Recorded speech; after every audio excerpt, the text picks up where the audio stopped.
Dessiner un serpent pour illustrer la comptine Hugo l'escargot, donc comment dessiner Clément le serpent. Pour ce dessin, j'ai besoin d'une feuille, d'un crayon à papier, d'un feutre noir et de 3 crayons de couleur, un jaune, un rouge et un vert clair. Je vais commencer avec le crayon à papier et placer ma feuille non pas verticalement mais horizontalement, donc c'est-à-dire couchée sur la table. En premier, je dessine la tête du serpent et je vais tracer un cercle. Je vais donc me placer à gauche de la feuille. Je vais tracer un cercle de taille moyenne. Donc je tourne à gauche, je remonte et je ferme. Ensuite, pour le corps de mon serpent, je vais tracer une vague. Donc je pars du cercle, je monte, j'arrondis, je redescends, j'arrondis. Et je vais lui faire un petit tour comme une spirale. Voilà. Et pareil, ce que je vais faire, c'est que je vais me placer sous cette première vague, partir du cercle et tracer une vague qui va exactement dans la même direction. Voilà, donc j'arrondis, je suis le contour de ma première vague et je ferme avec une petite pointe au bout. Ensuite, la tête de mon serpent. Je vais lui dessiner ses yeux et tracer 2 cercles en haut du grand cercle. Premier cercle, le deuxième. Voilà, avec un petit point.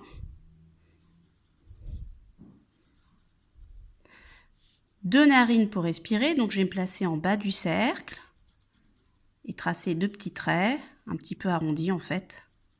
Voilà, deux ovales plutôt. Pour sa langue, je vais me mettre donc sous le cercle, tracer un trait. Je monte à droite, je trace un trait oblique, je descends à droite un deuxième trait oblique et je remonte vers le cercle, comme ceci. Notre serpent a des écailles, donc ça va être assez compliqué de les dessiner, mais ce que je vais faire, c'est que je vais tracer des lignes brisées en partant de la première vague. Alors pas, voilà, comme ceci, partout le long du corps. Je vais m'arrêter par moment. Voilà, je lève mon crayon, je vais un peu plus loin. Donc je descends en bas à droite, je remonte. Pour être plus à l'aise, je n'hésite pas à tourner ma feuille.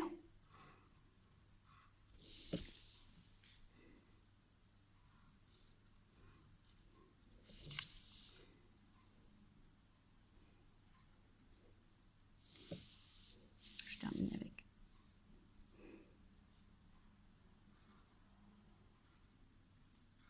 Voilà.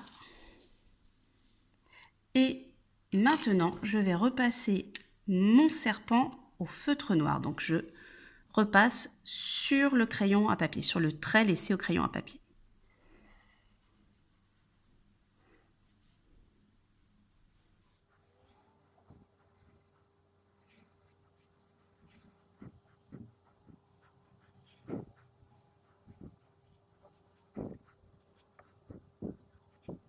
Maintenant que j'ai terminé de repasser mon dessin au feutre noir, je vais le colorier.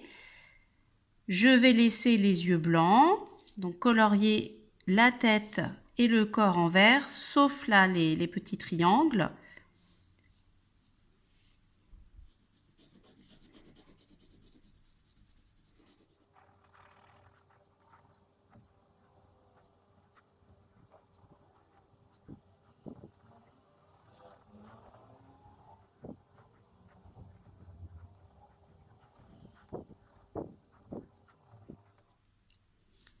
Je vais colorier les triangles laissés par ma ligne brisée en jaune.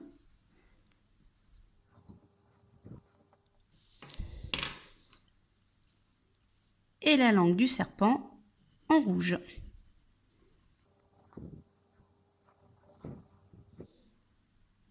Voilà, le dessin de Clément le serpent est terminé. À tes crayons!